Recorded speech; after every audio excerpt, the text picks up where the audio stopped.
शायद आप में से बहुत कम लोगों को पता होगा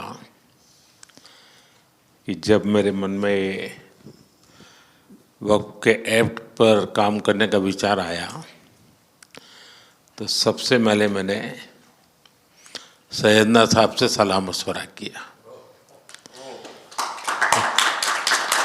फिर उन्होंने आपको मेरे पास भेजा तो मैंने इनको 3 साल तक परेशान किया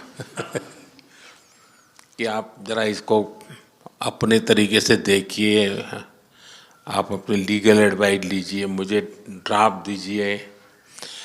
यानी आप कल्पना नहीं कर सकते इतना कंसल्टेशन में उन्होंने मेरा साथ दिया। आप में से जो भी जानकार लोग उनको बात कर करके ले आए और एक एक शब्द फुल स्टॉप कॉमा में क्या करना चाहिए यहाँ तक मुझे मदद मिली। ये बात मेरे लिए कोई नई नहीं थी, कैसे करना उसके लिए आपको शायद याद होगा जब आपके दादाजी सैयदना साहब, अब वो तो 1900 से, तो एक बार मेरे घर पे आए थे तो फिर उसी में से बात निकली पाटन की।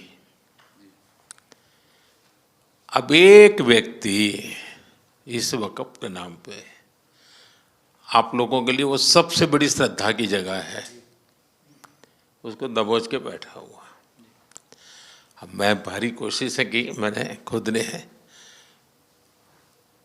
यानी मुझे मालूम था कि कितनी पीड़ा आप लोग सह रहे हैं। एक्चुअली वक्फ का जो स्पिरिट है आखिर ये किस चीज के लिए, किसके लिए, उसका अगर दुनिया को उत्तम से उत्तम कोई मॉडल दे पाएगा तो सैयदना साहब दे पाएंगे।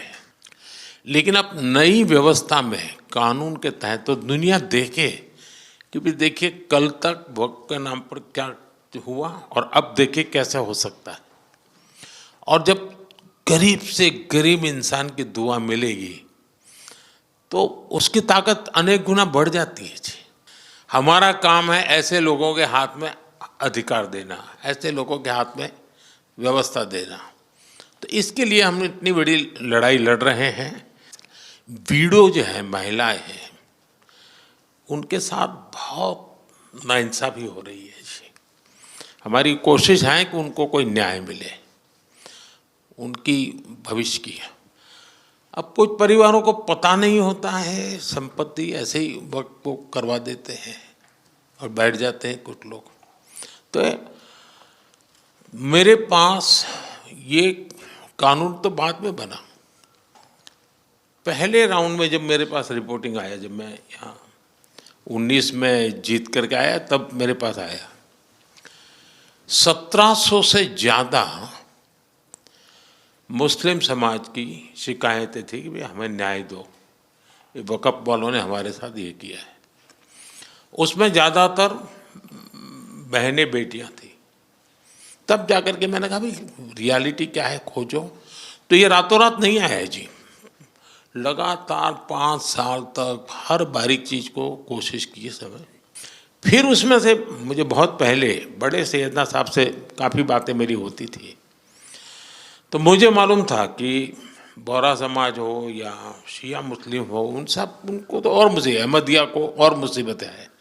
मैंने कहा भाई इनको तो कोई अलग से प्रोटेक्ट करना पड़ेगा। और उसमें से मैंने इस व्यवस्था को विकसित करने का प्रयास किया।